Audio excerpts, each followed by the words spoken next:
ये अपने दोस्त को बिल्कुल अपने भाई ही की तरह चाहता था। शायद यही कारण था कि ना सिर्फ इसकी मौजूदगी में बल्कि इसकी गैर मौजूदगी में भी उस दोस्त का इसके घर आना जाना जारी था।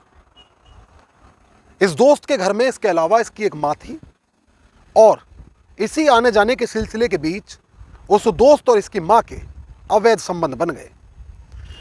एक दिन ये दोस्त अपने उस दोस्त को अपनी माँ के साथ आपत्तिजनक स्थिति में देखता है और उसके बाद फिर ये एक ऐसी कत्ल की साजिश रचता है, ना सिर्फ साजिश रचता है बल्कि उसे इस तरह अंजाम देता है कि पुलिस को भी उस घटना का खुलासा करने में 3 साल का वक्त लग जाता है।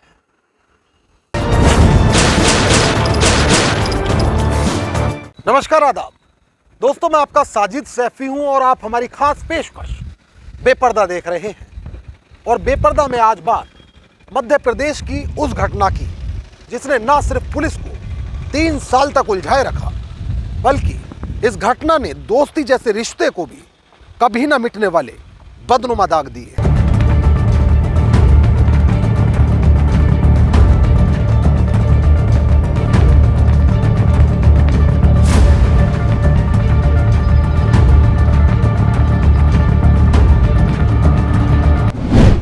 तारीख 7 सितंबर 2019, वक्त सुबह के करीब 8 बजे। स्थान एमपी के सागर जिले का राहतगढ़ थाना इलाका।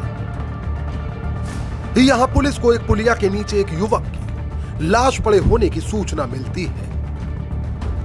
सूचना के बाद पुलिस और फॉरेंसिक टीम ने भी घटना स्थल का निरीक्षण करते हुए मौके से साक्ष्य जमा किए, जबकि पोस्टमार्टम में यह साफ हो चुका था कि मुन्ना लाल अहीरवार की हत्या गला दबाकर की गई है, मगर पुलिस मौके से ऐसा कोई सबूत नहीं जुटा पाई थी जिससे पुलिस के हाथ कातिल के गिरबान तक पहुंच सकते।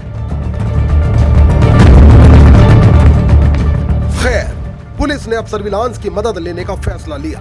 पोस्टमार्टम रिपोर्ट में मुन्ना लाल की मौत का जो वक्त बताया गया, पुलिस ने घटना स्थल के आसपास उस वक्त कितने मोबाइल एक्टिव थे यह पता लगाने का प्रयास किया, मगर इसमें भी पुलिस के हाथ कोई खास सफलता नहीं लगी। लिहाजा अब पुलिस ने मुन्ना लाल के करीबियों, दोस्तों, परिजनों से भी पूछताछ की, लेकिन फिर भी यह साफ नहीं हो पाया कि मुन्ना लाल का कत्ल किसने और क्यों किया।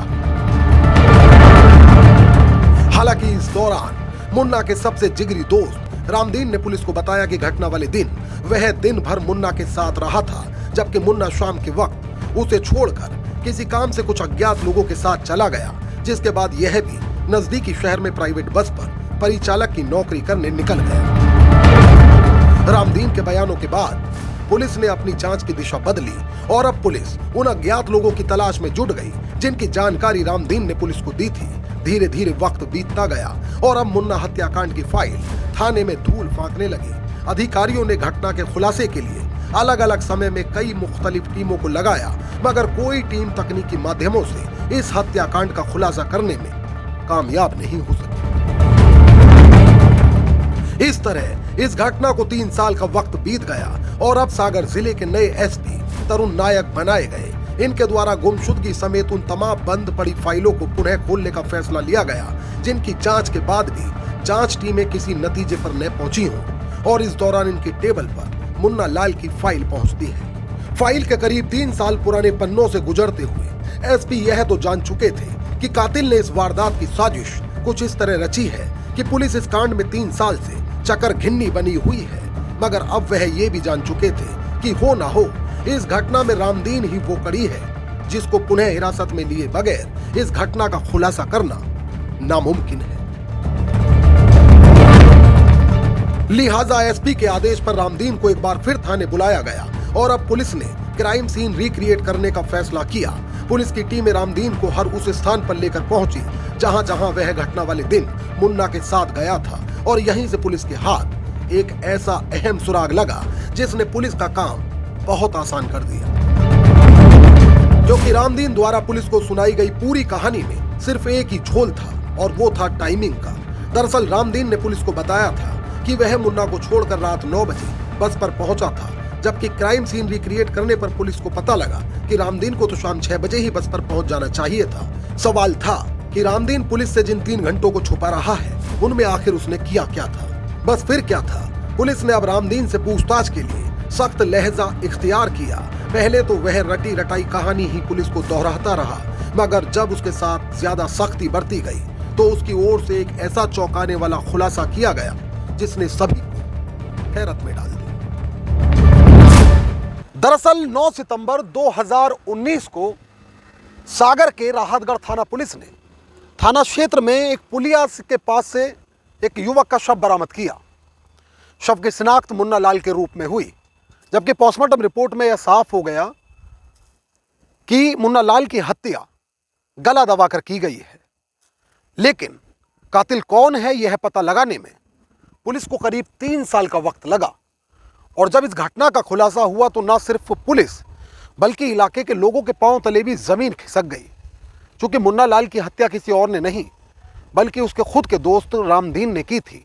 चूंकि रामदीन मानता था कि मुन्ना लाल और रामदीन की मां के बीच अवैध संबंध हैं। दरअसल रामदीन और मुन्ना बचपन के दोस्त थे। मुन्ना अक्सर रामदीन के घर आया जाया करता था और इसी बीच मुन्ना और रामदीन की मां के बीच नजदीकियां बढ़ गईं। कहा जाता है कि रिश्तों की मर्यादा को ताक में रखकर ये दोनों अपनी हवस मिटाया करते थे, जबकि रामदीन की गैर मौजूदगी में मुन्ना उसी के घर में घुसा रहता था। वहीं अब मुन्ना और रामदीन की मां के रिश्ते को लेकर गांव में भी तरह तरह की चर्चा होने लगी। इतना ही नहीं, दावा किया जाता है कि रामदीन ने खुद भी मुन्ना को अपनी मां के साथ आपत्तिजनक स्थिति में देख लिया था, जिसके बाद रामदीन अदावत की आग में जलने लगा।